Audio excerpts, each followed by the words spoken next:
lo van a poder repasar cuando quieran y las veces que quieran, ¿no? Cada clase se graba y después en el grupo de WhatsApp se comparte el link para que puedan volver a acceder. Bueno, perfecto. Comencemos, muchachos. Sean dueños de participar, ¿sí? Cuando quieran hacer una pregunta, habilitan su micrófono ahí, me la hacen directamente, no hace falta pedir permiso, o sea, cuando vayan a hacer una pregunta ya vimos que la plataforma divide la pantalla de la cámara y, y de esa manera yo ya sé que quieren hablar, así que hablen directamente, interrúmpanme, que para eso estamos. Primero lo que vamos a tratar es la parte teórica de los sistemas antiarranque, los sistemas inmovilizadores, para después llevar a la práctica todo lo que tiene que ver el diagnóstico y solución de problemas. ¿Sí? No es un curso de programación de llaves, porque en realidad abarca lo que son los sistemas, incluso los sistemas más nuevos que son con llave inteligente, ¿no? O sea, ya ni siquiera te sacás la llave del bolsillo que le puedes dar arranque al motor. ¿Qué es un sistema inmovilizador? ¿Mm? El sistema de desbloqueo electrónico de arranque motor generalmente inhibe la generación del pulso de inyección en el momento de arranque. Ahí estamos hablando de sistemas de inyección, ¿sí? Principalmente gasolina y también lo que tiene que ver con los diésel electrónicos. Pero, por ejemplo, había sistemas diésel que los inyectores no son manejados por la, este, por la computadora, ¿sí?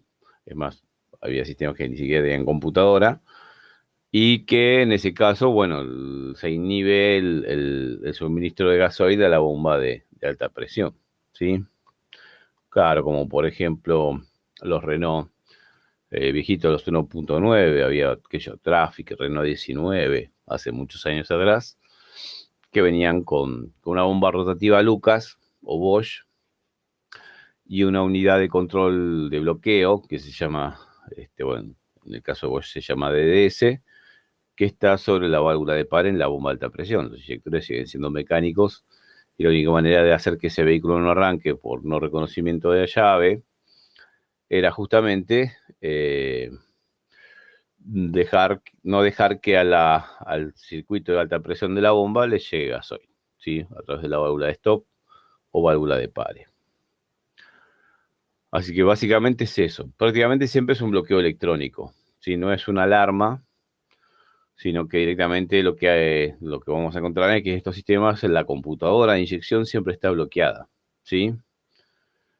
Se va a desbloquear cuando pongas contacto en el coche, la central de inmovilizador va a reconocer la llave, tarjeta o el sistema que vamos a ir viendo más adelante. Y si la llave es correcta, le manda un código a la unidad de control de bloqueo, que puede ser la computadora de inyección, o como dije antes, la unidad de control de bloqueo de la bomba diésel en los sistemas viejos. Y si el código lo tiene almacenado en la unidad de control del motor o de bloqueo, entonces ahí permite ya la generación del pulso de inyección o el desbloqueo de la válvula de pare.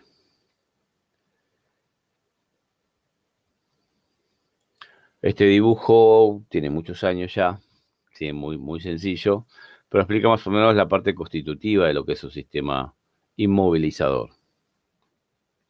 Bienvenido, Daniel, por segunda vez. Gabriel, Rodrigo, ¿cómo están? Espera que le puse como... A ver, Rodrigo, que te habilito el micrófono por si lo vas a querer utilizar. Mismo Gabriel, Daniel y Gabriel. Perfecto. Y este esquema simplifica el sistema convencional, ¿sí? ¿Sí? Donde tenemos una llave que tiene dentro un chip, generalmente es no alimentado. Vamos a ver que O sea, en los sistemas viejos estaba el tema del transponder dentro de la llave, que era un chip, que era una cápsula que podía ser cerámica, plástica, de vidrio, que no tenía conexión a una pila o una batería. Pero vamos a ver que por ahí ese elemento físico aislado, que llamamos transponder, ya no lo encontramos en la cabeza de una llave, sino que es parte integrante del circuito electrónico del telemando para abrir las puertas. Pero así todo, por más que no tenga pila, ¿sí? Alguno de estos chips, ¿sí? Que es un integrado, siguen funcionando por inducción, como pasa con el transponder, ¿sí? O sea, ¿cómo es que funciona un transponder sin estar alimentado? Bueno, eh, es con un efecto eléctrico que se da, por ejemplo, en un transformador, en una fuente, ¿sí? Donde yo tengo que llevar, por ejemplo, los 220, 110 voltios de corriente alterna de una red domiciliaria a 12 voltios. Entonces, sabemos que hay dos bobinados, un bobinado inductor y uno inducido. Si yo le aplico una corriente alterna a un bobinado y tengo otro cercano, parte de esa corriente se induce, ¿sí? En el otro bobinado y se genera una corriente. Eso es lo que sucede en el caso de la antena del inmovilizador y el transponder. O sea, cuando yo le doy contacto al vehículo, tanto la central de inyección como la central de inmovilizador, sí, acá la central de inmovilizador en el dibujo está marcada con un cuadrado azul, reciben alimentación. Y lo primero que hace, una de las primeras cosas que hace la central de inmovilizador es generar una corriente alterna de alta frecuencia para dárselo a una antena. Este es uno de los tipos de inmovilizador, ¿sí? Este es el base. Entonces, la antena está recibiendo por parte de la central de inmovilizador una corriente alterna a alta frecuencia. Esa, como la llave, esta antena está puesta en el tambor de arranque y la llave la pusiste en el tambor de arranque, la generación de corriente alterna en esta bobina, ¿sí? En esta antena, se induce en una bobina interna que tiene el transponder. Una vez que el transponder empieza a recibir esa corriente alterna, ¿sí? Por inducción, carga un capacitor que sirve en un circuito sencillo de fuente, todo esto es micrométrico, y este circuito electrónico, que es alimentado por inducción y a través de la carga de un capacitor, empieza a generar su propia señal. O sea, la señal que está recibiendo él, por un lado, se está recibiendo de la antena, y el transponder, una vez alimentado por inducción, empieza a generar picos de tensión, ¿sí? Que se distorsionan estos picos que manda la antena. Y ese es el código de la llave.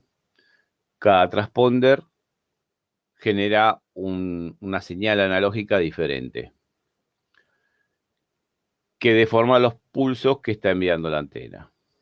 Esa deformación de pulsos, en la misma central de inmovilizador, se digitaliza, o sea, se transforma, esos piquitos deformados se empiezan a transformar en ceros y unos, y ese va a ser el código de la llave, ¿sí?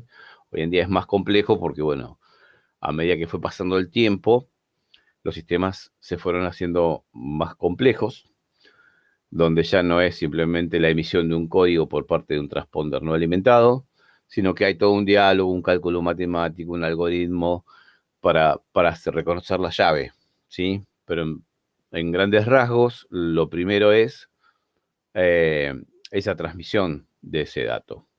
Hoy sabemos que después vamos a hablar de transponder, ¿no? Que hay tipos de transponder de código fijo, código variable, código encriptado, ¿sí? Y cómo trabajan cada uno de ellos. Así que bueno, cuando pones contacto, la central de inmovilizador alimenta con corriente alterna a la antena.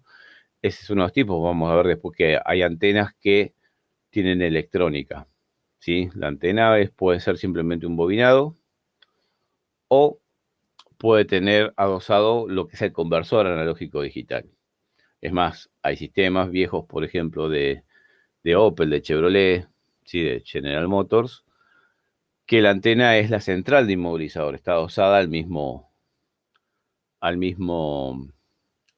la antena adosada a la misma unidad de control del inmovilizador, ¿sí?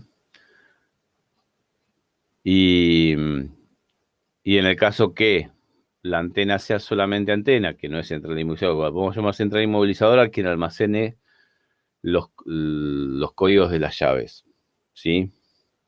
Porque vamos a ver que hay muchos sistemas. Hay sistemas donde el almacenamiento de los códigos de las llaves están en el cuadro de instrumentos, otros están en la misma computadora de inyección, otros están en una fusible electrónica, un módulo BSM. Entonces, bueno, después vamos a ir viendo marca por marca qué es lo que hay y cómo es que trabajan. La intención del curso es decir, bueno, el auto no arranca, bueno, primero saber que está inmovilizado, ¿sí? Dependiendo del modelo del vehículo, de la manifestación de que esté bloqueado el sistema inmovilizador, esté bloqueando la ECU de un motor, se manifiesta de diferentes formas. ¿Sí? En caso de Volkswagen sabemos que muchos arranca y se para el motor. En algunos Renault, si le das arranque sin pasar por contacto, o sea, le das rápido arranque, también el auto arranca y se para. Pero si lo dejas en contacto y después le das arranque, no hace absolutamente nada. Entonces, cada sistema responde de una manera diferente. Así todo, sí, porque decimos, bueno, si está inmovilizado se va a prender una luz en el cuadro de instrumento que te va a decir que está inmovilizado. No en todos los sistemas. Había sistemas donde no hay ningún tipo de manifestación de que el auto está bloqueado, simplemente no arranca. Y hay sistemas, como pasa con Ford, por ejemplo, donde cuando está inmovilizado no gira ni el motor de arranque. ¿Sí? O los nuevos Peugeot, por ejemplo. Si ya se sabe, o sea, la unidad de control de inmovilizador ya vio que no reconoció la llave, maneja por ahí un relay inhibidor del motor de arranque. O sea, no te voy a permitir que gire el motor si total no va a arrancar. Entonces vos le das a la llave y no hace absolutamente nada, ¿sí? Pero no siempre que no gire el motor de arranque en un Ford es porque está inmovilizado. Puede haber otras cosas, ¿sí? Entonces, bueno, si hay un LED, si no hay un LED, si tiene que quedar prendido, si tiene que titilar, cómo se comporta, ¿sí? Reconocer bien, entender bien. Y después, bueno, con la ayuda ya de herramientas de diagnosis. Sí, hay algunos muchachos que me preguntaron qué herramientas se utilizan. Bueno, para el tema inmovilizadores, en particular, el escáner que usamos para otros sistemas, para hacer diagnóstico de otros sistemas, nos va a alcanzar, ¿sí? Escáneres hay un montón, desde los más básicos a los más complicados. Bueno, en realidad uno semiprofesional nos alcanzaría. Para hacer diagnóstico, hasta, por ejemplo, el Autocom, el Delphi, el Delphi, hay una copia china en internet, pues en venta. Ese para hacer diagnóstico nos va a servir. ¿Por qué? Porque muchas veces va a ser necesario saber el por qué está inmovilizado. Porque una cosa es que no reconozca la llave, pero puede estar inmovilizado porque no anda la central de inmovilizador, porque le falta masa, porque le falta alimentación, porque hay un cable de comunicación con la ECU de motor que está en corto, que está cortado, que hay un problema con la antena. O sea, son varios los problemas que pueden hacer que el vehículo no arranque, ¿sí? Siempre que la ECU de motor no reciba la señal de desbloqueo, ¿sí? Correcta, el vehículo va a quedar inmovilizado. ¿Y a qué voy? Que puede pasar que se pierda un código de sincronismo que hay entre la central de inmovilizador y la computadora de inyección. Porque la primera etapa del sistema inmovilizador es reconocer la llave. ¿Sí? Cuando recibe la central de inmovilizador el código de la llave, lo compara en su memoria. Si el código recibido de la llave es igual al que tiene programado en memoria, entonces es la llave del vehículo. Esa es la primera etapa. Pero la segunda etapa va a ser ya dialogar con la ECU de motor. La mayoría de los sistemas, lo único que hace la central de inmovilizador es mandar un código, una señal digital, por uno o dos cables, puede trabajar por red, ya vamos a ver sistemas que son multiplexados. Y el que recibe ese código, ¿sí? De sincronismo, código de emparejamiento, es la ECU de motor, ¿sí? O la central de bloqueo. Y en ese caso, bueno, la computadora de motor lo que va a hacer es comparar ese código que está recibiendo la central de inmovilizador con el que tiene en memoria, y si coincide, entonces quiere decir que es la señal de desbloqueo, ¿sí? Y que la ECU corresponde, está emparejada con la central de inmovilizador. Y por lo tanto, a partir de ahí, ya la EQ de motor utiliza su programa de funcionamiento. O sea, cuando reciba RPM, cuando le demos al motor de arranque, va a generar el pulso de inyección, va a generar el pulso de encendido, va a temporizar a la bomba de combustible, va a excitar al relay de la bomba de combustible y al resto de sus funciones. Quiere decir que puede haber un problema de emparejamiento, ¿sí? De que la computadora de inyección no reconoce el código, por más que la llave sea correcta, que le está mandando a la central de inmovilizador. O sea, la eco de inyección no reconoce el código que le está mandando la central de inmovilizador. ¿Por qué? Porque hablamos de que tanto la central de inmovilizador como la computadora de inyección tienen que comparar códigos. La central de inmovilizador tiene que comparar el código de la llave. La computadora de inyección tiene que comparar el código de sincronismo, ¿sí? El código de desbloqueo. Y son programaciones que se hacen en memorias que son EEPROM, ¿sí? Que el mismo microprocesador puede modificar la información. Cuando yo programo una llave con un escáner o una herramienta de programación, ¿sí? Tipo T300, SBB, SK100, SKP900, X100 Pad Tool, X, qué sé yo. Hay 2 millones de herramientas. Después vamos a hablar un poquito también de esas herramientas. Que no son tanto para hacer diagnóstico del sistema antiarranque, sino más que nada es para hacer programación de llaves. Y cuando por ahí se está haciendo el reconocimiento de la llave, hay llaves donde una vez que la central de inmunizador reconoce la llave, el código de la llave rota, ¿sí? Eso se llama código evolutivo rolling code. También lo vamos a ver en detalle más adelante. Para hacer el sistema un poco más efectivo, ¿sí? De que no sea fácil de copiar las llaves. Y cada vez que yo pongo contacto, la central de inmunizador reconoce la llave y el código de la llave es correcta, evoluciona el código a través de un cálculo matemático, a través de un algoritmo, y se graba ese nuevo código en una parte de la memoria de la central de inmovilizador y rota el código en el transponder, ¿sí? El transponder también es dinámico. Entonces, en cada arranque va rotando el código. ¿Para qué? Para que si alguien tiene una clonadora de transponders, una clonadora de llaves, puede clonar, en algunos casos se puede clonar la llave, pero el tema es que cuando una de las dos llaves que tienen el mismo código, ¿sí? Son copias, sea puesta en contacto, automáticamente rota ese código en la memoria del inmovilizador también, y la copia quedó con el código anterior. Entonces, por más que la quieras utilizar luego, tiene un código que ya no es reconocido por la central de inmovilizador. Entonces es un anticopy, ¿no? Un sistema de anticopia de algunos sistemas. Sí, hoy se puede copiar todo en realidad. O sea, hay tantos aparatos donde ya no necesitas escáner o pin code. Si tienes una llave la puedes clonar rápidamente, ¿sí? Como es el caso de las mini BBDI o alguna de esas herramientas que también las vamos a ir viendo. Vuelvo a decir que no es la intención aprender en este curso programar llaves. Sí vamos a ver cómo se hacen los procedimientos, pero no nos vamos a dedicar a la programación de llaves. Más que nada es el diagnóstico y saber si es la llave, si es la antena, si es la central de inmovilizador, si es el código de emparejamiento, si es la EQ o puede haber otra cosa, ¿sí? Hay sistemas donde el emparejamiento no es solamente de llave a inmovilizador, de inmovilizador a EQ, sino que por ahí está emparejado con el cuadro de instrumentos, está emparejado con el módulo BCM, como pasa en algunos Chevrolet, como una Meriva, por ejemplo, ¿sí? Donde hay un emparejamiento múltiplo entre la central de inmovilizador y otras unidades de control. 7. A ver, como el 40 de Opel, que rota y no lo puedes clonar. Bueno, sí.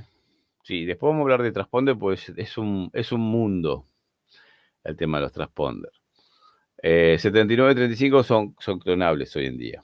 No por ahí con, por ejemplo, uno de los aparatos que sí vamos a ver es el famoso ZBull, ¿sí?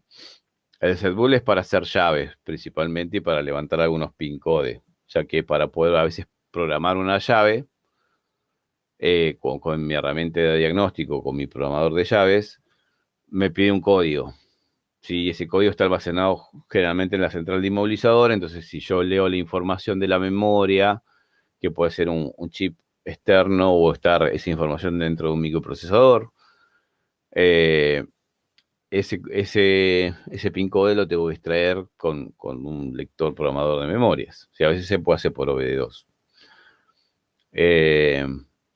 Y por ejemplo, el setbull no te permite hacer una clonación directa de un 7935. Es un PCF 7935, es un transponder de Philips, utilizado hace un tiempo, ¿sí? Hay muchos nuevos transponders, cada día sale un coche nuevo y el transponder ya no corresponde a los modelos que eran antes estándar, ¿sí? 7935, 7936, 7937, sino que ya hay más versiones, los perdón, iba a decir TPX, pero son eh, los que utiliza, por ejemplo, Ford, que son de vidrio, los 4D, 4D60, 4D63. Vamos a ver también de transponder, ¿sí? Porque por ahí físicamente lo vemos y son todos iguales, pero cuando, hablando de los transponders viejos, ¿no? Pero se pueden leer con un aparato como es el famoso setbull y te permite leerlo y ver si existe la posibilidad que en vez de hacer una clonación directa, de poner un transponder en un aparato, poner leer, sacar ese transponder, poner un transponder virgen, poner copiar, si es una copia de transponder directa, si tuviera ese caso de generación de una llave, teniendo una. Pero si no tiene ninguna, que es la mayoría de las veces, lo que nos va a pasar es que el cliente, esto es más para programación de llaves, ¿sí? Pero el cliente puede venir sin llaves, sí, sin ninguna. Entonces, todos esos aparatos que clonan directamente de llave a llave, ya no me estarían sirviendo. Pero el código está almacenado en la central de inmovilizador de la llave que se perdió. Y tengo una manera de extraerlo por lectura con un programador de memorias o micros, como es el LUPA. LUPA es el que se utiliza en combinación con el setbull, porque son, digamos, dentro de lo que hay en el mercado, sería lo más económico, ¿sí? Así que eso lo vamos a ver como parte del curso también. El uso de lupa, el uso del setbull y ver qué herramientas más hay en el mercado, porque es extenso, es muy grande. La parte inmovilizador es increíble la cantidad de herramientas que hay, ¿no?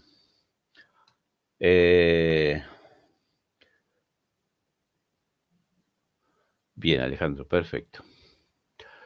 Así que bueno, en primera instancia está eso. Y acá, bueno, muestra, acá hay un error a medias, que dice que la luz testigo del cuadro de instrumentos, ¿sí? El, el encendido de la luz testigo del cuadro de instrumentos lo da la central de inyección. En realidad, quien maneja la luz de inmovilizador normalmente es la central de inmovilizador. El tema es que si agarramos un Ford Focus, por ejemplo, de los primeros, la central de inmovilizador es la computadora de inyección. Entonces la computadora de inyección es que manda la luz de que el vehículo esté inmovilizado, que no está en el cuadro de instrumentos, sino en esos Ford. Está en el reloj que marca la hora. Ford Ka viejo también.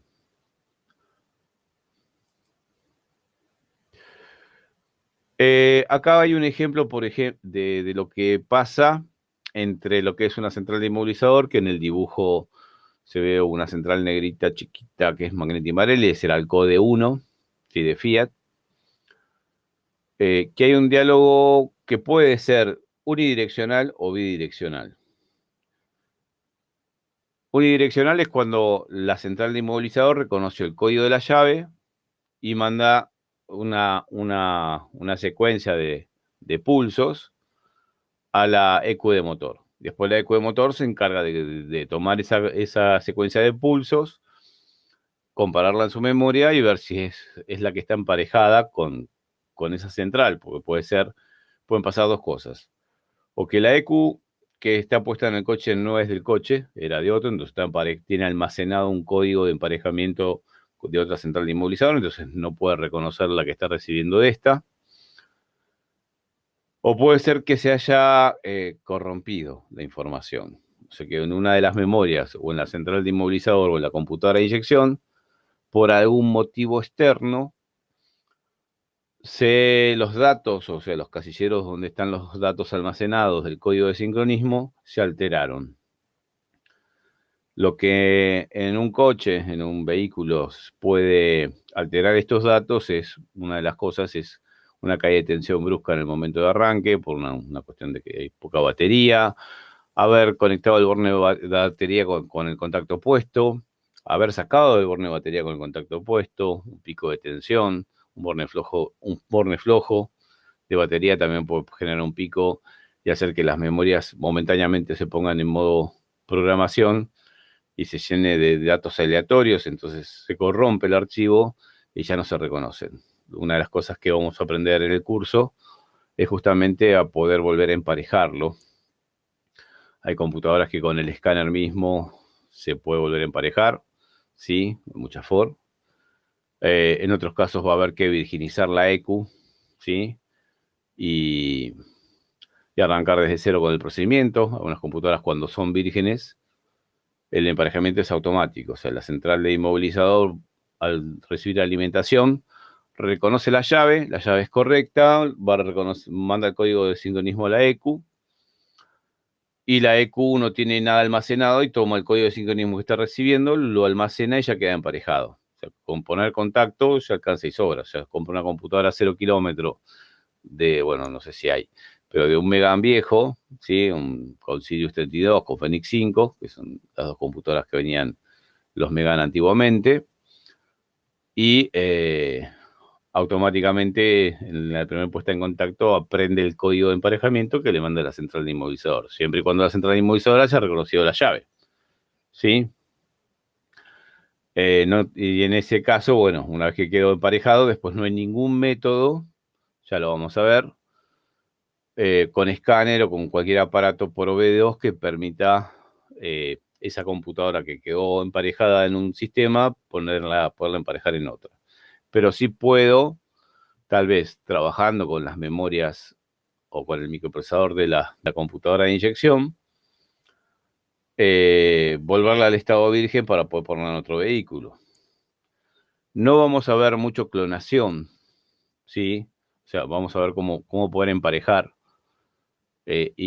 algunos procedimientos de clonación, porque también clonar una computadora, dice, bueno, compramos una de desguace, una usada, una de desarmadero, y la quiero poner en un coche, bueno, va a haber que dependiendo de la computadora que sea, del modelo que sea, va a haber un procedimiento, ¿sí? Si me agarra, por ejemplo, una Ford Ranger con computadora SID 901, ¿sí? Una 3.0, yo la pongo en el coche, el vehículo no gira en el motor de arranque, pero le tengo que hacer un procedimiento con el escáner o con la herramienta de programación para que arranque sin necesidad de desarmar nada la compu. ¿Sí? No tengo que sacar ninguna memoria, no tengo que leer prácticamente nada porque lo puedo hacer a través de escáner.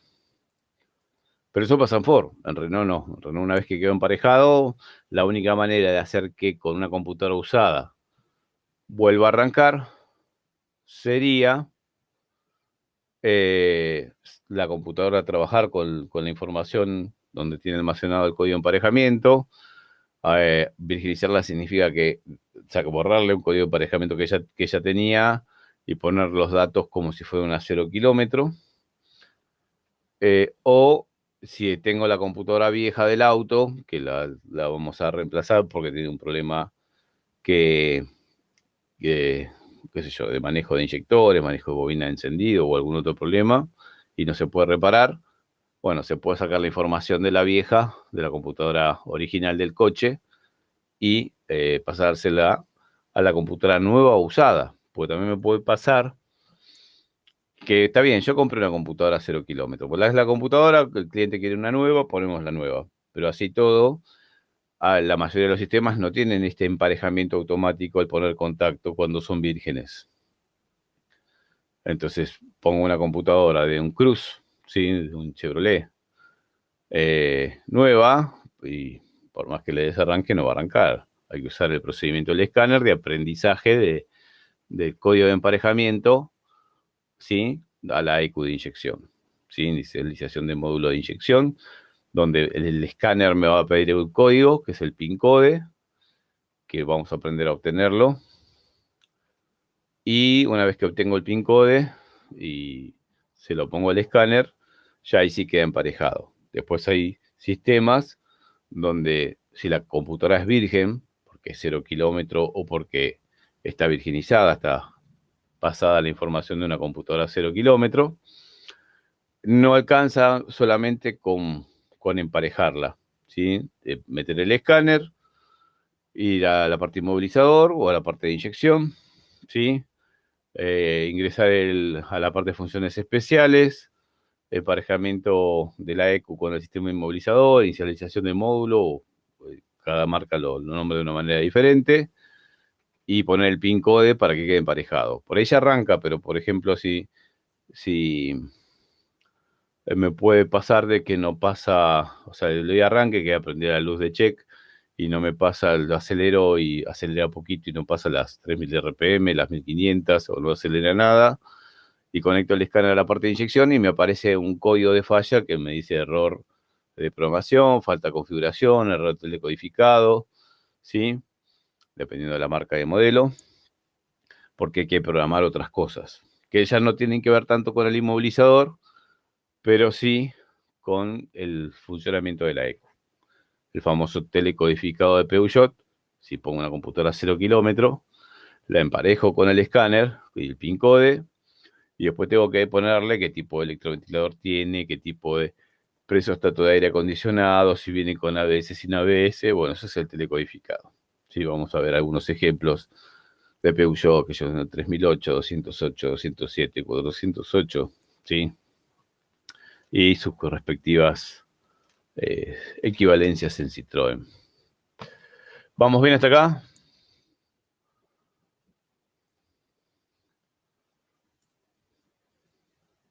¿O estoy solo? Perfecto, Gabriel. Participen, pregunten. Es importante eso. Y bueno, y en esta imagen está mostrando simplemente que va a haber un diálogo entre el central de inmovilizador y computadora de inyección. Y el diálogo es una señal digital que yo la puedo ver con otro aparato que es un osciloscopio. Como este curso se dirige a la parte de diagnóstico, el osciloscopio también es, yo diría que en muchos casos va a ser necesario. No siempre, cuando tengamos un problema inmovilizador, voy a tener que poner un osciloscopio, pero sí ver qué está pasando con esta transmisión de datos. Tal vez no la puedo interpretar, pero sí tiene una forma, ¿sí? Esto que estamos viendo acá, esta señal en azul, que tenemos aquí, ¿sí? Vos fíjate que es en la siguiente secuencia. Voy a borrar eso porque está horrible como quedó. De aquí hasta aquí, ¿sí? Desde el comienzo hasta aquí, en ese momento no estaba puesto el contacto. Yo pongo el contacto y la señal se va a tensión de batería. Este es uno de los ejemplos, ¿sí? Porque hay diferente transmisión de datos. Esto es para un code 1 de Fiat. Después de un lapso de tiempo, ¿sí? De permanecer con un positivo en ese cable de señal, empieza a haber pulsos. Si yo amplifico esos trenes de pulsos que se ven como decir, mira, son poquitos pulsos, son 4 o 5 pulsos, 6 pulsos, nada más no. Si lo amplifico, cada uno de esos tienen a su vez una serie de pulsos más. Y eso va formando ceros y unos. O sea, desde que puse contacto apareció un nivel de tensión alto y empezaron a haber pulsos de masa. La ausencia de pulso de masa vuelve a poner un nivel alto, entonces cada nivel, cada cero, o sea, cada nivel bajo de tensión, podemos decir que es un 0 o un 1, dependiendo, y cada nivel alto el bit contrario. Entonces ceros y unos se transmiten y ahí va a viajar el código de sincronismo, ¿sí? Y algo parecido pasa cuando la antena es digital, que tiene electrónica, y se transmite ya digitalizado de una manera similar a esto, el código de la llave a la central de inmovilizador. Si la antena es simplemente un bobinado, no son pulsos de onda cuadrada, son inductivos, ¿no? Picos de corriente alterna, deformados por la intervención del transponder una vez alimentado. Así que el osciloscopio a veces nos va a permitir visualizar estas señales, porque puede tener un daño la central de inmovilizador por el cual no puede transmitir este código. Sí puede. ¿Puede la EQ provocar que la señal esta que está queriendo recibir de la central de inmovilizador la esté planchando a masa porque tiene un problema interno la EQ? Sí. ¿Puede haber un problema de cableado en el conexionado? Porque cuando vemos estas imágenes en un dibujo, en la pantalla, se ve todo fácil, pero cuando vamos al coche, la central de inmovilizador está en un lugar difícil de acceso, el cableado da 20 vueltas para llegar a la EQ, entonces en el coche, en el auto, es más complejo encontrar un problema. Entonces, una de las cosas que me permite visualizar estas señales digitales es el tema del osciloscopio, ¿sí? No tanto para interpretar si el primer cero, el primer uno, los primeros tres ceros, no tanto para interpretar el dato que se está transmitiendo, porque sería medio complejo, se puede hacer, sino más que nada para ver la forma de onda. ¿Sí? En todo se va a respetar exactamente lo mismo. Si es una señal real, pues bueno, en este caso si es una señal real, pues la habré tomado en el año 2000 con un osciloscopio que tenía conexión a PC. Esto me está diciendo que la escala se ve muy, muy pequeño, pero la escala es de 50 milisegundos por división. Quiere decir que de acá hasta acá hay 50 milisegundos, acá hay otros 50 milisegundos, y acá habría otros 50, pero antes de llegar a los 50, yo ya puse contacto. Después de haber puesto contacto, hay 50 milisegundos, 50, 100 y algo de milisegundos, y ahí empieza el tren de pulso. Bueno, eso va a pasar siempre. Y esto va a cambiar de acuerdo a, o sea, la señal que se está enviando va a ser diferente si la central de inmovilizador reconoció la llave o no la reconoció. Porque en el diálogo, en algunas centrales de inmovilizador, en este diálogo entre la central de inmovilizador y la computadora de inyección, no solamente se lleva el código de sincronismo, sino que a veces se lleva información digitalizada a través de un lenguaje, pues un protocolo de comunicación como con el escáner, pero en vez de conectarse el escáner, se conectan entre estos dos módulos, para avisarle a la EQ de que la llave no es correcta y que la EQ, el microprocesador con el programa mismo de la computadora de inyección, puede almacenar ese código para después ser extraído con un código de falla, ¿no? Extraído con un escáner, que diga que la llave electrónica es el problema, ¿sí? Por eso en la secuencia de datos, estos ceros y unos, va a cambiar de acuerdo a lo que esté pasando. Si reconozco la llave, si no la reconozco, o si el código es inválido. ¿Sí? Hay sistemas donde en realidad yo expliqué uno de los sistemas que es que una vez que la central de inmovilizador reconoció la llave, ya manda un código de sincronismo a la EQ. Bueno, eso es un sistema de los viejos, un CODE1. Pero hay otros sistemas donde en realidad lo que hace la central de inmovilizador es leo el código de la llave, es correcto, leo el código del inmovilizador, el código de la EQ, sí, el código de emparejamiento de la EQ, es correcto, entonces te mando la señal de desbloqueo.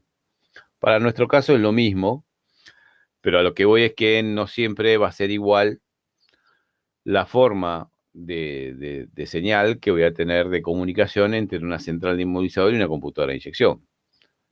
A esto aparte tenemos que sumar que hay muchos sistemas que ya trabajan por un protocolo de comunicación CAN, ¿sí? O sea, donde ya no es un solo cable, son dos cables, ya no es un nivel de 12 voltios de altura, sino que tienen 1,5 volt en cada uno de los cables a diferente nivel de tensión. Bueno, eso lo vamos a ver. Sí, por lo menos para en grandes rasgos, cuando ponga un osciloscopio, saber si esa transmisión de datos tiene el formato del protocolo que está utilizando. ¿Está? Protocolo sería el lenguaje. ¿Sí? CAN hay de alta velocidad, de baja velocidad, después protocolos de comunicación hay con norma SAE, con norma ISO, se usa el protocolo ISO 9141 que utiliza un escáner para comunicarse con algunos módulos en algunos coches. También se utiliza a veces para interconectar estos módulos y que dialoguen con ese lenguaje, ¿sí? Con ese protocolo. Y lo mismo con protocolo LIN, ¿sí? LIN, que es también un protocolo de reconocimiento o de interconexión entre módulos, ¿sí? Así que bueno, en primera instancia, el osciloscopio sería el complemento, o sea, para poder diagnosticar en caso de trabajar en multimarca, que hay muchos sistemas, muchos modelos, eh, el complemento a un escáner multimarca sería el osciloscopio, que me permite visualizar cosas que el escáner no puede visualizar. ¿Sí? Si yo ataco por un lado con el escáner, viendo a ver qué me dice, puedo entrar a la central de inmovilizador y me dice que lo que no es reconocida es la llave, que es el casquillo electrónico, así lo nombra a la antena los escáneres de Renault, ¿sí? Porque aparte de la antena, si es digital, tiene que recibir masa y alimentación, después está faltando la masa, la alimentación a la antena. Bueno, entonces, bueno, las masas de alimentaciones podría llegar a medirlas con un multímetro, con un tester. Pero la limitación de un multímetro, un voltímetro, sería que es su velocidad en la toma de datos.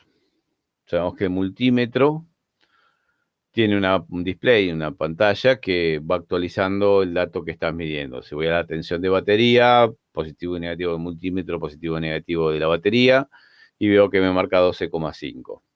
Si el voltaje es constante, yo siempre veo 12,5 voltios en la pantalla del multímetro.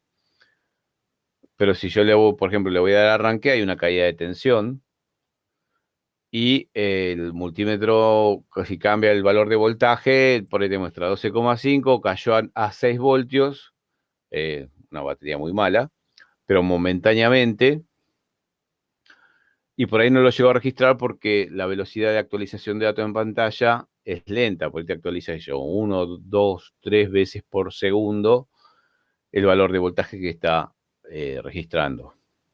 Entonces es un evento de baja duración, que puede ser un falso contacto.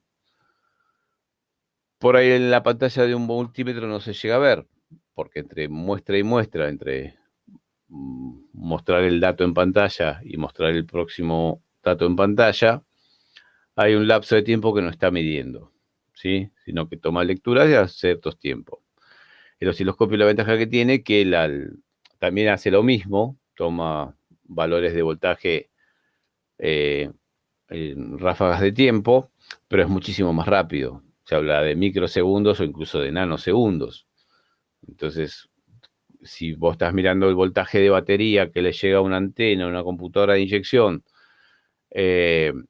con un osciloscopio, vos ves una línea que si en 2 milisegundos esos 12 voltios desaparecieron por un falso contacto, ves que la línea se cae a cero. Y sin embargo, el multímetro eso no lo puede, si justo dio la casualidad de que cuando estaba haciendo la medición ocurrió el evento de que se cayó la tensión, te lo va a mostrar en el display del tester, en la parte numérica, de 12,5, 12,50, 12,5, 12,5.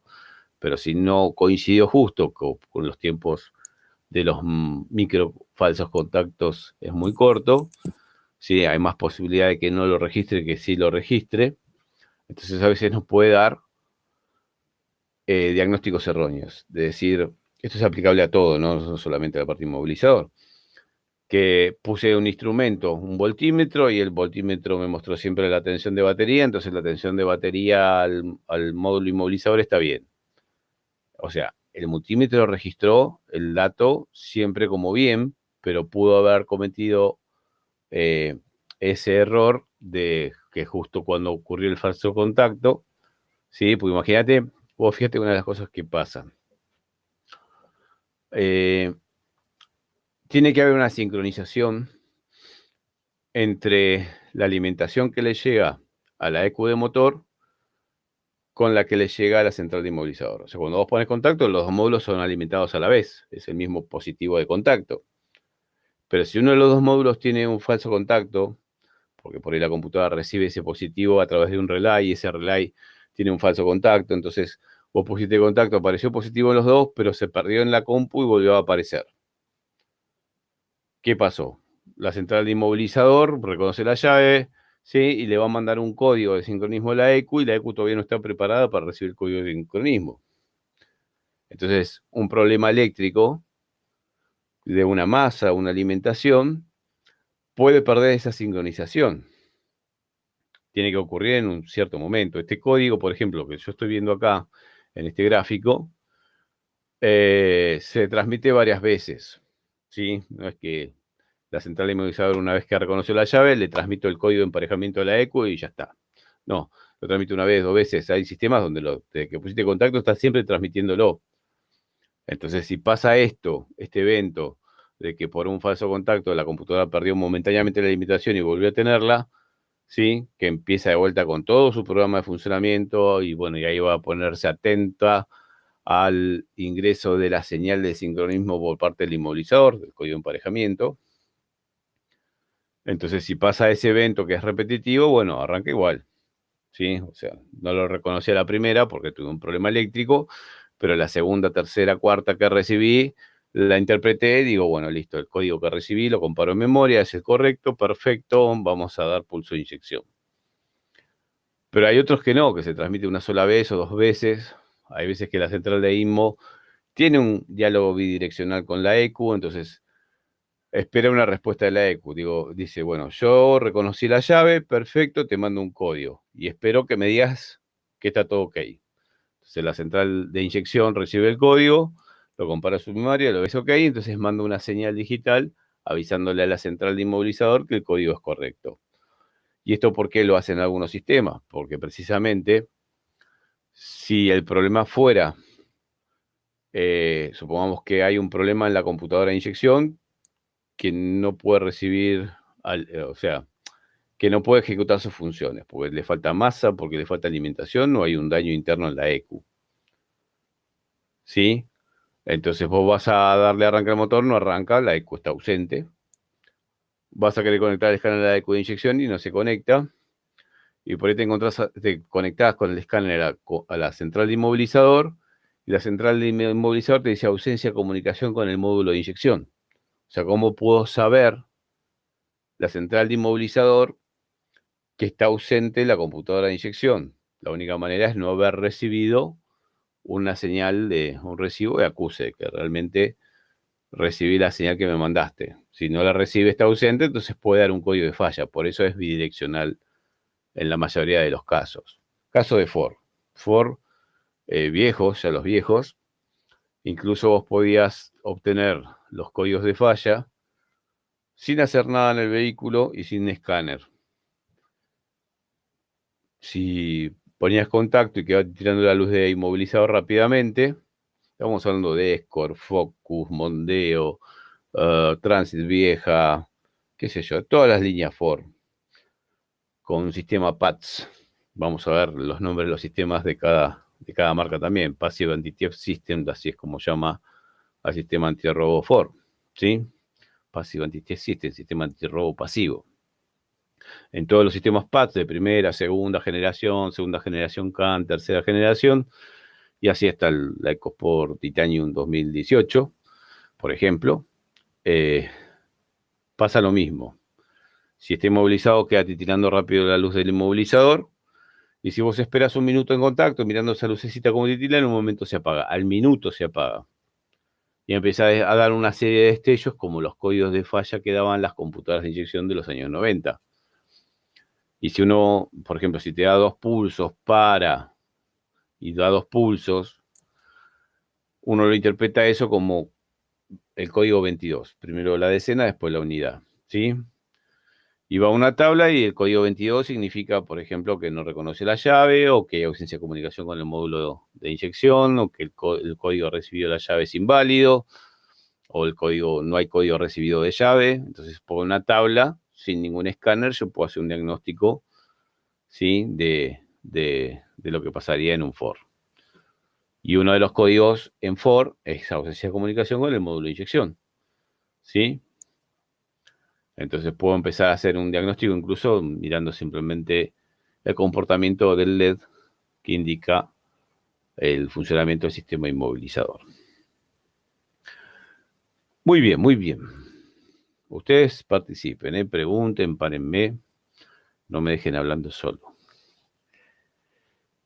Acá tendríamos más o menos con otros componentes como sería el sistema. Dice, si al colocar el contacto, la llave y la EQ son reconocidas por la central de inmovilizador, la EQ es desbloqueada quedando a la espera de la señal del sensor de RPM para generar el pulso de inyección para arrancar el motor, ¿sí? Entonces tenemos la llave con transponder. Vamos a hacer una cosa, denme un segundo. Flechas. Llave con transponder, ¿sí? Estas son de FIA, por ejemplo. La antenita, que solamente en este caso, en este ejemplo, sería un bobinado nada más. Tiene dos terminales, que esa ficha está conectada a la central de INMO, ¿sí? La tensión de batería llega a la central de INMO y llega a la computadora de inyección. La central de INMO le da corriente alterna de alta frecuencia, 10.000 pulsos por segundo, por ejemplo, a la antena. La antena genera una inducción, ¿sí? Un campo magnético. La llave está puesta en el tambor de arranque. Después vamos a ver los sistemas de arranque sin llave también, por supuesto. Y el transponder que está dentro de la llave recibe esa inducción, alimenta a través de un capacitor a un circuito y el circuito devuelve una pequeña señal, ¿sí? Que va a repercutir o va a deformar esos trenes de pulso que mandaba la antena. Y eso lo recibe la central de inmovilizador. Código de la llave, en este caso analógica.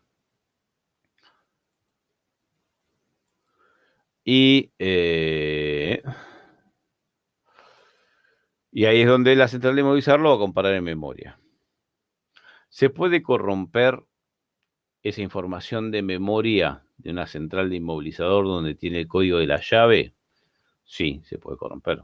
Hay veces que sucede que el auto no arranca con una llave, la que usaba todos los días el propietario, y prueba con otra llave y con la otra arranca. ¿Qué pasó con esa llave? Bueno, esa llave pudo haberse roto el transponder o se pudo haber perdido el sincronismo, ¿sí? O incluso aunque no sea evolutivo, que cambie en cada arranque o en cada serie de arranques, puede pasar que se alteraron los datos en la memoria donde tenía almacenado el código de una de las llaves, la que se usaba todos los días. O viceversa, una llave que no usó nunca, la dejó guardada, y un día pierde la que usaba todos los días, va a usar la que tenía guardada y no funciona.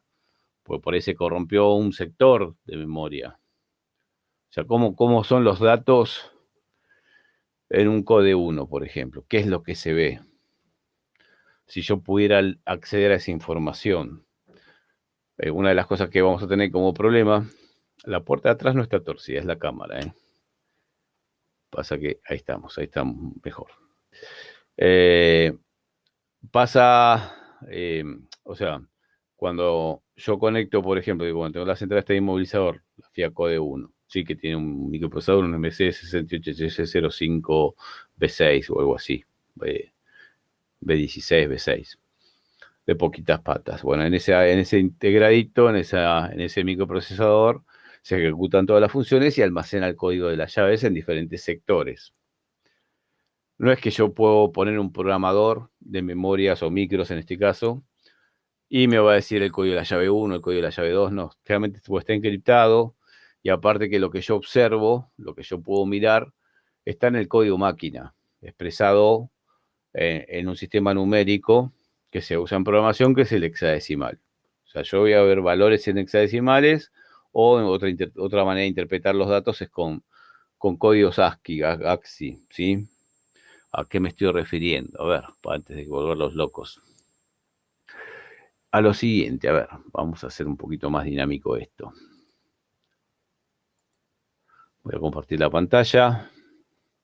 ¿Cómo está Santiago? No sé si estabas antes, pero bueno, ahí te habilité el micrófono por si querés no utilizarlo, pues nadie lo está utilizando aún. Un programa, ¿sí? Por ejemplo, a ver, denme un segundo que tenemos 2 millones de cosas abiertos. Cerramos todo. Uno de los programadores que se usa es el UPA, otro programador que se usa para memorias, no tanto para micros, es el Mini Pro, ¿sí? El TL866. Después vamos a ir viendo lo que podemos trabajar. Esto me va a permitir simplemente obtener información, poder leer y escribir memorias y microprocesadores. En el caso del TL866, solamente memorias. Para el caso de los inmovilizadores, lo mejor sería el UPA, nada más. Con el UPA ya alcanza y sobra. Por ejemplo, acá, en este caso, yo acá elijo el tipo de memoria. Hay varios tipos. Hay 3 familias principales de memorias que podemos tener en una central de inmovilizador. Recuerden que la central de inmovilizador puede ser una cajita aparte, una central aparte, puede ser el cuadro de instrumentos, puede ser la ECU de inyección o puede ser un módulo de carrocería o la misma antena, ¿sí? Vamos a ir viendo marca por marca, modelo por modelo de algunos sistemas. No podemos ver de todas las marcas, de todos los modelos de todo el mundo porque sería imposible, ¿sí? Pero conociendo algunos, ya los otros es más intuitivo cuando tengamos que trabajar. Hay una familia de memorias que se llama familia 95, ¿sí? Las memorias van 95, 010, 020, 040, 080, 160, 320, 640, el doble de 640 es 1280, pero la memoria se llama 95-128, y sacar el último 0, 95-128, 95-56, y estos valores que van aumentando, ¿sí? Los últimos 3 dígitos, corresponden a la cantidad de información. Por ejemplo, si yo acá seleccionara 95040, que hay 2 marcas, ¿sí? Posibles, ROM y ST. Este dibujito que está acá es el dibujo que está impreso en el encapsulado de la memoria en este caso, ¿sí? Si es ROM, va a decir ROM, así como dice acá, en algún lugar de la memoria, y si es marca ST, que es la más común, va a tener este loguito.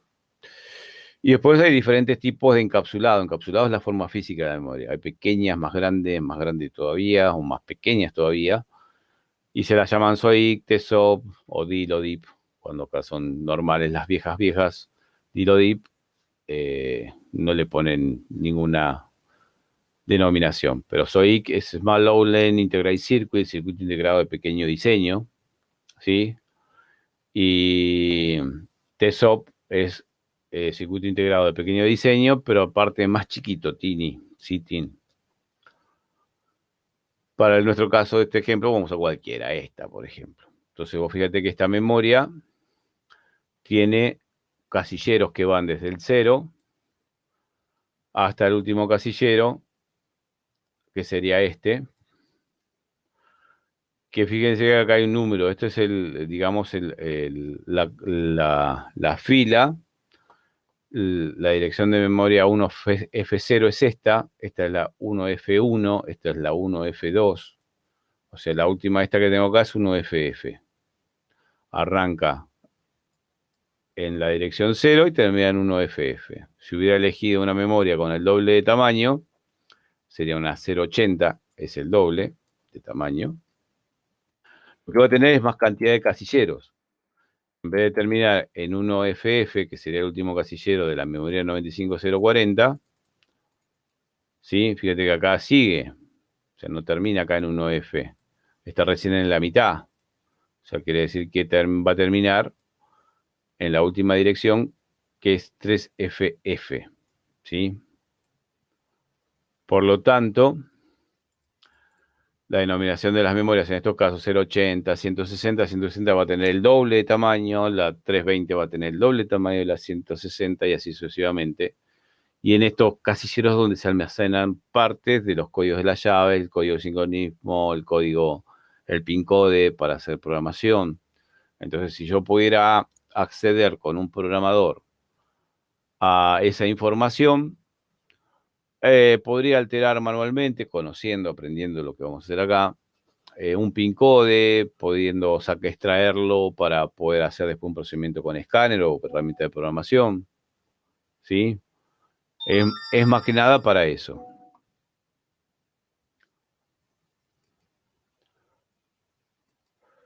A ver si está todo bien. Bueno, no hay comentarios. Así que es importante también, aparte de, bueno, esto se usa mucho también para hacer programación de llaves cuando se perdieron todos los códigos de las llaves, ¿sí? Que el código está almacenado en un sector. Nosotros mirando esta pantalla, acá dice todo FF. Si un casillero en FF es un casillero que no tiene datos. Como yo acá no cargué ningún programa, no leí ninguna memoria, está todo sin datos. Y el sistema que se utiliza, fíjate, o sea, yo podría tener un programador que en vez de mostrarme en hexadecimal son números del 0 al 9 más letras de la A a la F, ¿sí? Donde el 0 en nuestro sistema numérico sería el valor 0 en hexadecimal, el 1 el 1, el 2 el 2, el 3 el 3, hasta el 9 son todos iguales en hexadecimal o en decimal. Pero, por ejemplo, el número 10 nuestro, decimal, es la letra A, el 11 la B, el 12 la C, 13 la D, 14 la E y 15 la F. Del 0 a la F hay 16 casilleros. Después en hexadecimal, después de la F, viene el 1-0. O sea, esto que dice 1-0 no es 10, sino que es expresado en decimal, en hexadecimal, y el 1-0 en hexadecimal es el número 16 nuestro. En programación se usa mucho así por la estructura que justamente trabajan los microprocesadores o la electrónica digital, ¿sí? Que trabaja con lenguaje binario. O sea, todo lo que se puede transmitir de un microprocesador a una memoria, de una unidad de control a otra unidad de control, son dos niveles de tensión, un 0 o un 1, que pueden ser interpretados como ceros y unos. Entonces, la manera en que está almacenada la información, porque en esto que yo le puedo leer de una memoria o un microprocesador, es información, datos, pero también está el programa de funcionamiento. Pasa que está en código máquina, está en ceros y unos que un programa de un lector programador de memorias me lo va a mostrar en hexadecimal. Y esto viene de lo siguiente, esperen, vamos a entender un poquito cuando vayamos a ver ceros y unos a qué se está refiriendo realmente. Lo que voy a hacer es sacar la lupa porque marea. Y segundo, vamos a sacar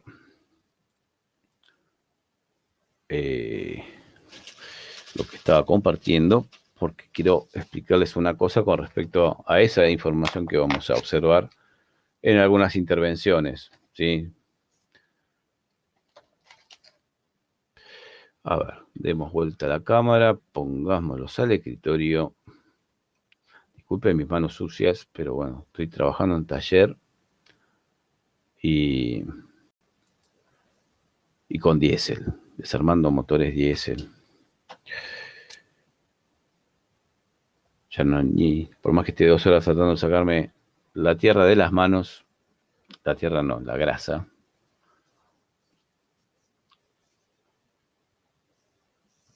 Acá estamos. Vos viste que, por ejemplo, cada casillero en ese programa que viene con el programador, cada casillero decía FF. Sí, FF, el primer casillero, el segundo casillero decía FF y así sucesivamente. Y yo dije que la computadora trabaja, la central de inmovilizador, la computadora de inyección o lo que sea, si trabajara, mis marcadores serían bárbaros. Vamos al azul. Con ceros y unos.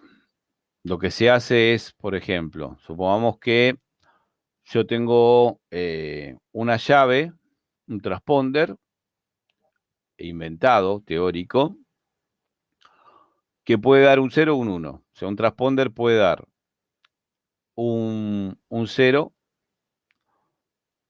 o un 1. Una llave está programada con un 0, otra llave está programada con un 1. O sea, una llave cuando la pones en contacto, cuando la antena recibe la señal, no hace nada, es tomada como 0. Ahora, si da un pulso, es tomada como 1. ¿Sí? Entonces, con un casillero en binario, que puede ser un 0 o un 1, yo puedo formar dos estados. Prendido, apagado, ¿sí? Caliente, frío, habilitado, deshabilitado. Llave 1, llave 2. ¿Sí? Para nuestro ejemplo. Ahora, si yo combino dos ceros o unos, yo puedo tener la combinación 0, 0, la combinación 0, 1, la combinación 1, 0 y la combinación 1, 1. Quiere decir que si en vez de transmitir un valor bajo de tensión o un valor alto de tensión, yo acá puedo transmitir dos niveles bajos de tensión, un nivel bajo de tensión y uno alto y uno bajo, o los dos altos. Tengo ya combinando solamente dos ceros o dos bits, cada uno de estos 0 y 1 se llama bit. Yo puedo tener transmisión de datos y decir, bueno, está la llave 1, está la llave 2, está la llave 3, está la llave 4, por ejemplo. ¿Sí? Si combinara, en vez de A2 a de A3, podría tener estos mismos, pero con el agregado de que el primero sea un 0, el segundo, tercero, perdón, el primero sea un 1, el segundo y tercero serán dos ceros, que este sea un 1, este sería un 1, que este sea un 1, este sea un 0 y que estos sean 1, 1. Quiere decir que acá puedo mandar un nivel alto, dos bajos, un nivel alto, uno bajo, un nivel alto, ¿sí? 1, 0, 1. Acá dos niveles altos y uno bajo, y acá tres niveles altos. Y si sigo agregando números, ¿sí? Agrego otro 0 más, otro 0, otro 0, 0, 0, 0, 0, 0. Acá sería 1, 0, 0, 0. Y así sigo. Cuando los agrupo de A8, ¿sí? 1, 2, 3, 4, 5, 6, 7, 8. Cuando están todos en ceros es el número 0 en nuestro sistema decimal. Y es el número 0 en el sistema hexadecimal, que es el que me muestra el programador. ¿Sí? Por ejemplo, si buscamos un número cualquiera, este último, los tres que sean unos, 1, 2, 3, 4, 5, 1, 1, 1. ¿Cuál sería en decimal? Bueno, si esto es 0, este es el 1, este es el 2, este es el 3, este es el 4, este es el 5, este es el 6 y este es el 7. O sea, esto es el número 7 en decimal y también va a ser el número 7 en hexadecimal. ¿Sí? Si yo sigo, bueno, va a aparecer cuando llegue a 9 decimal, por combinaciones de ceros y unos, va a ser 9 en hexadecimal también. Pero el 10 en decimal es la letra A, ¿sí? O sea, el 10 en decimal va a ser la letra A. Y así sucesivamente. Y el 10 en hexadecimal va a ser el número 16 en decimal, por lo que explicamos antes. Y acá va a haber combinaciones que, bueno, tendría que sacar las cuentas, pero no viene al caso. Ahora, cuando tenga todos en 1, todos niveles altos de tensión, 1, 2, 3, 4, 5, 6, 7, 8, el número en decimal es 255 y en hexadecimal es FF.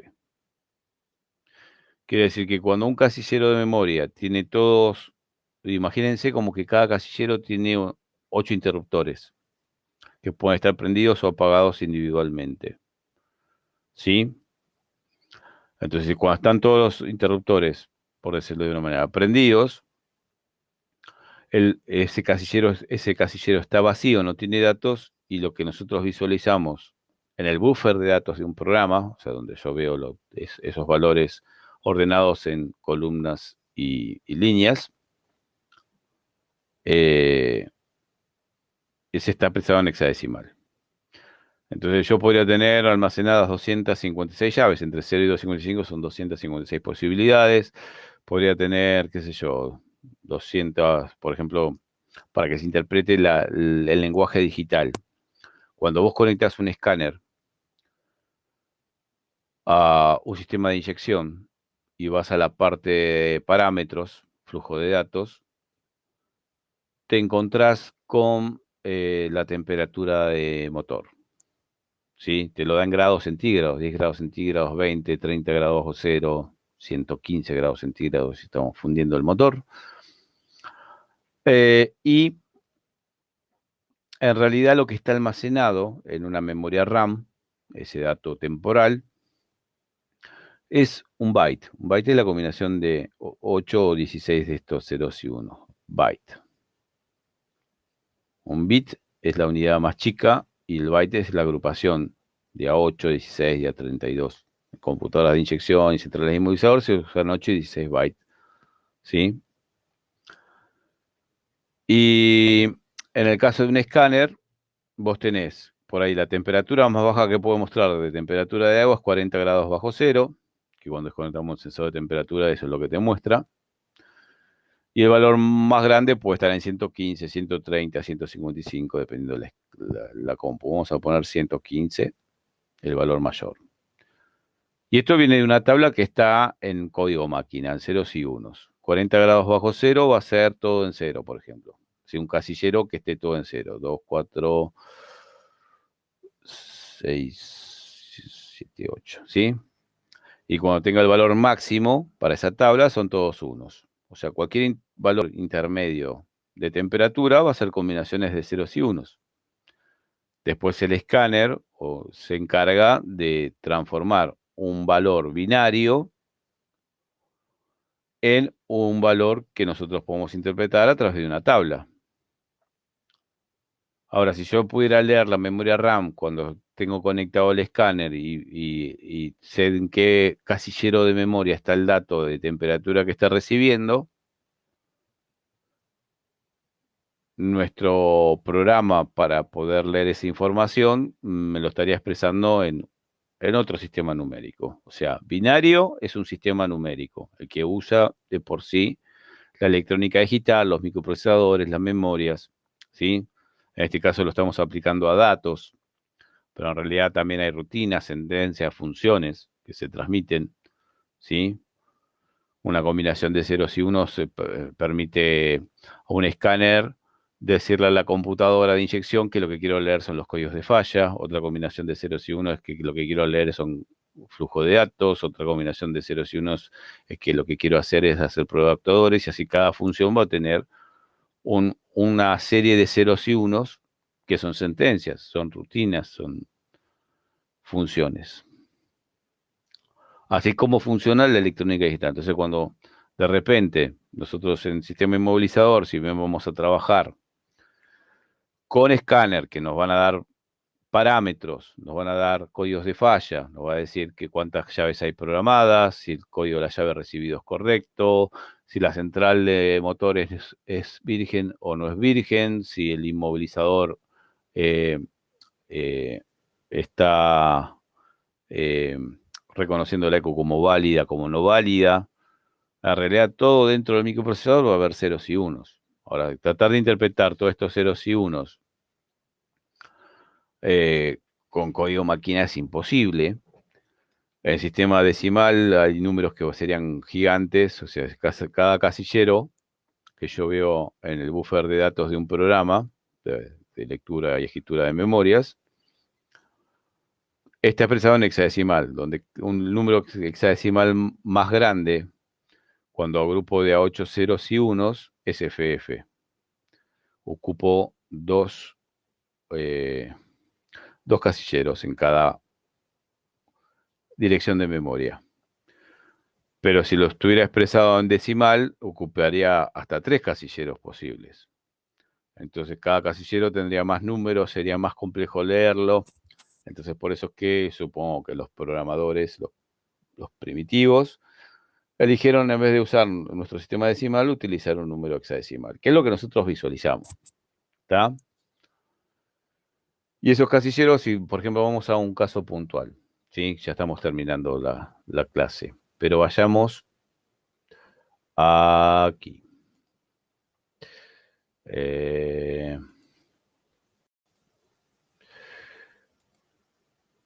No nosotros vamos a trabajar con información, después les voy a ir pasando archivos para que vayan viendo. Si yo me voy, yo lo que utilizo normalmente es para compartir la información sobre sistemas, archivos, ¿sí? Es una plataforma que es OneDrive o Google Drive. A ver si en este caso voy a poner code1bin. Bin es que es un archivo binario. Acá tengo FIA code1, alguien me lo puso como uso inadecuado, ¿sí? Esta banderita significa que se lo compartí a alguien y alguien lo puso como uso inadecuado, entonces ustedes no lo pueden visualizar si yo les doy la dirección de memoria para verlo. Por eso estoy armando otra base de datos. Descargo. Parece sospechoso, como si tuviera virus, no es virus, es un archivo leído de una central de inmovilizador code1. Guardo en el escritorio. Yo utilizo un programa para visualizar que se llama WinX. Después se los voy a pasar. Un crack del WinX. Una versión gratuita, no es un crack.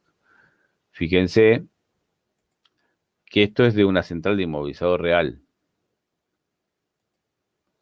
No se preocupen si no entendemos todo ahora al principio. Después vamos a ir entendiéndolo. Pero fíjate que aparecen ya datos. Ahora, esos datos, ¿qué corresponden? ¿Cuál es el código de la llave 1? ¿Cuál es el código de la llave 2? ¿Dónde está el código de emparejamiento con la EQ? Pero fíjate qué poquitos datos que tiene. ¿Está?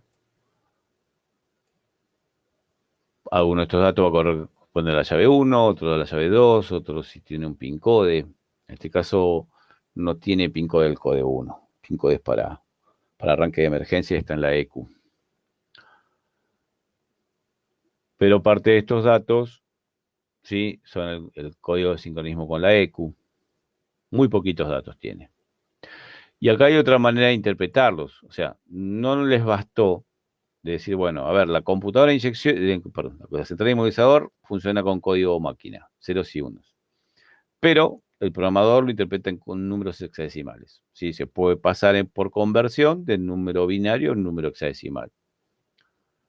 Pero a veces para facilitar la lectura, en algunos casos, porque dentro de esos números puede haber, o sea, de 0 a 255 un casillero puede contener una letra, un número, un símbolo, ¿sí? O sea, puede tener tablas. Existe una tabla que para cada byte, para cada número en hexadecimal, va a corresponder una letra, o un número, o un símbolo. Y eso está expresado acá. Esto se llama código ASCII. ¿Sí? Lo mismo que está en las columnas de la izquierda, pero en vez de estar interpretado en sistema hexadecimal, está en código ASCII. ¿Sí? ¿Por qué? Porque a veces en las memorias que yo voy a leer y hay información, por ahí está el PIN code en código ASCII. Por ejemplo, si voy a una computadora de inyección de un Peugeot, una M749, y le leo la memoria que trae una 95320, me encuentro con el PIN code en este sector, que es una combinación de 4 números y letras, donde las letras están en mayúscula, en un sector de memoria. Entonces, si leo la memoria de una computadora, en algunos casos obtengo en este sector el PIN code, y con ese después puedo programar llaves o emparejar unidades de control. Al principio es todo chino, ¿sí? El tema es que tratar de ir viendo que no, de dónde sale todo. Vos fíjate que y ahí terminamos con esto. Este lo vamos a cerrar y hay un programa que vamos a usar que yo les dije, después se los voy a pasar. Después les voy a pasar los links por el grupo de WhatsApp. Hay un programa que utilizamos mucho que es el EFI, que se usa con el setbull, que vamos a aprender a usarlo. Ya es viejito este programa, pero nos ayuda para entender muchas cosas de las que vamos haciendo. Este es un software que se puede bajar de un foro que se llama mhhauto.com, que Luis Andrés es un seudónimo del dueño del foro. Y si yo ese archivo que acabo de bajar, que lo pude haber leído de un micro, lo paso acá, abro el archivo, Yo lo guardé en el escritorio. Así que el escritorio, bueno, está el escritorio abajo, podemos usar este. Qué interesante. Ahí está, fui Code 1. Fíjate que le hago doble clic y me aparece la central Code 1. Le hago un clic y me muestra lo que hay que leer. ¿Y qué es eso que hay que leer? Bueno, eso que hay que leer es un microprocesador Motorola MC68H506, 5E6, perdón. Y eso no está escrito arriba del micro, sino lo que va a haber arriba del micro, entre otros códigos, es lo que se llama la máscara. F82B, G72G, es un integradito de 28 patas, solamente tiene 166 bytes de capacidad, y esto vino en FIA Bravo, de esas de FIA Marea, Palio, Lancia Dedra, Maserati GT. El tipo de transponder es un ID11, pero se puede fabricar, perdón, ID11, se puede fabricar a partir de un transponder virgen T5, y si yo cargué el archivo acá, así como está ahora, yo pongo programar transponder, pongo un T5 en el setbool, después lo vamos a ver cómo es el procedimiento, le pongo OK y ya me copia los datos que extrae de la lectura que hice con un programador, con el UPA, ¿sí? Que podemos ver que se puede conectar a un board a través de unos cables universales para hacer la extracción de esta información. Saqué los datos del transponder y se los voy a grabar a un transponder con una consola de programación como es el setbool, ¿sí? Y listo, con eso yo ya tengo programado el transponder. Transponder era virgen y le pasé con un programador de transponder, como es el setbool, los datos. Ahora, si yo en vez de utilizar este programa hubiera querido abrirlo con un programa que te muestre los datos, con un buffer, ¿sí? Si yo lo abro con el WinX, me muestra cosas que no interpreto, pero parte de esos datos están acá, pasa están encriptados, no es que digo, si yo a un transponder le puedo poner esto directamente y es un código de transponder. No, primero que no es un código de transponder, porque fíjate que se repite una vez, dos veces en diferentes lugares. Seguramente la primera llave debe ser esta, ¿sí? La segunda llave más larguito, ¿no? Hasta acá, por ahí. Es el código de la primera llave, por ahí la segunda llave es esta, ¿sí? La tercera llave es esta, y así sucesivamente te va dando diferentes códigos, hasta 8 llaves.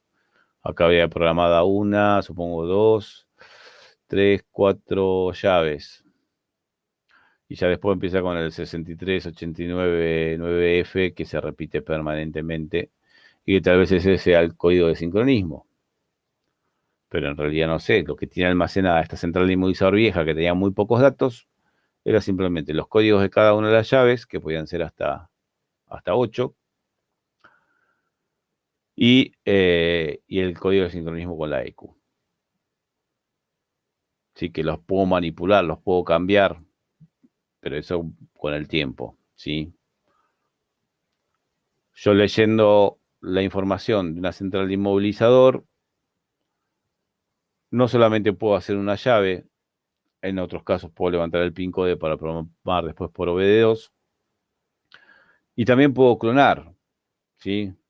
O sea, de repente leo la información de un micro, se lo paso a otra central de inmovilizador nueva usada, y esa central de inmovilizador ya está clonada. Eso se hace, por ejemplo, cuando se corrompen los archivos. Fíjate qué nos puede pasar. Se corrompió el archivo, ¿sí? Le dieron con arrancador de batería, el borno de batería estaba flojo, se generó un pico de tensión, no quemó nada, pero toda esta información se alteró. Alterarse significa, ¿sí?, que de donde estaba todo esto ordenadito, cada código de llave, cada cosa, ahora lo que va a pasar es... ¿qué podemos hacer acá? Fill blocks. ¿Sí? En un momento de que tuvo mala tensión o lo que sea, simular en datos encriptados. Vamos a usar este. Fíjate que tenemos esta información. Ahora sí. Y de repente le das arranque y ¡paf! Ya el código de la llave número 1 no se reconoce, el de la 2 no se reconoce, el código de sincronismo, toda la información o solamente un sector. Entonces tenemos un coche que no arranca porque se alteraron los datos de la central de inmovilizador. ¿Y cómo arranco ahora? Bueno, por concesionaria hay que cambiar la central de inmovilizador, el juego de llave, el juego de tambores y la ECU de inyección para el code 1. Nosotros lo que podemos hacer es, bueno, pero tengo un archivo code 1 de otro auto. Bueno, le pongo ese código, ese archivo. Sí, se lo puedo programar a esta otra central de inmovilizador. O sea, cloné la central de inmovilizador con datos correctos de otro auto. Pero no me van a servir los transponders. Bueno, compro dos transponders o uno si quiero hacer una llave sola y le hago el procedimiento con el setbull y ya tengo un transponder emparejado con la central de inmovilizador. Ah, pero bueno, falta el código de sincronismo con la ECU. Bueno, en este caso virginizaría la ECU, sí que es simplemente con sacar la ECU de motor, sacarle la memoria que tiene, una 27612, por ejemplo, en una 1G7, en un Palio 1AB, ponerle una memoria que se llama clock. Durante 10 segundos le doy alimentación y esa memoria clock va a resetear a virgen a la ECU. Entonces tengo clonada la central de inmovilizador con datos correctos, le programé un transponder, así que el transponder ya es reconocido, y virginicé la ECU. Al poner la ECU en el coche y poner la central de inmovilizador y poner el transponder en la llave, al darle contacto, la central de IMO reconoce el transponder, como le sacamos los datos desde acá con el setbull, es reconocida la llave, le manda el código de sincronismo, el código de emparejamiento a la ECU no tiene almacenado ninguno porque la virginicé, la original del auto, ¿sí? Para no tener que clonar también la computadora de inyección, y ahí queda emparejado. Y ya arranca. A ese nivel vamos a llegar con vehículos más nuevos también. O sea, parte del curso es diagnóstico y soluciones. ¿Vamos bien? O para un miércoles hasta ahora es complicado.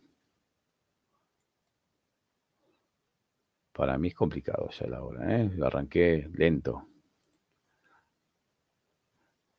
Y ahora tengo que dar el otro curso. Esperen que no los encuentro. Aquí estaban. Aquí. El EFI sí da batalla. La Tango se basa en lo mismo. El SBC 2020 que vamos a ver también se basa en lo mismo. O sea, tiene programas que hacen lo mismo que hace el LED o más cosas que lo que hace el setbull, ¿no? Y el EFI. Pero el EFI la verdad que es la base de muchas cosas.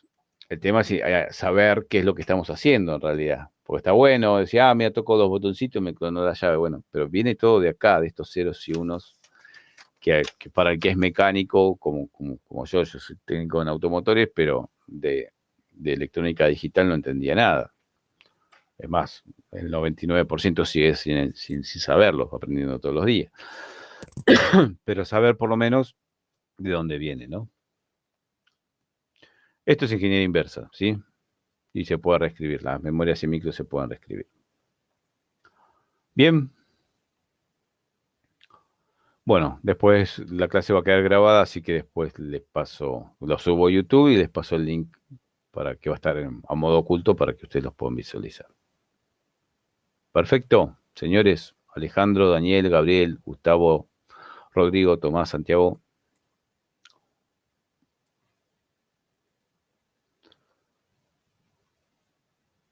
Siempre me paso de hora.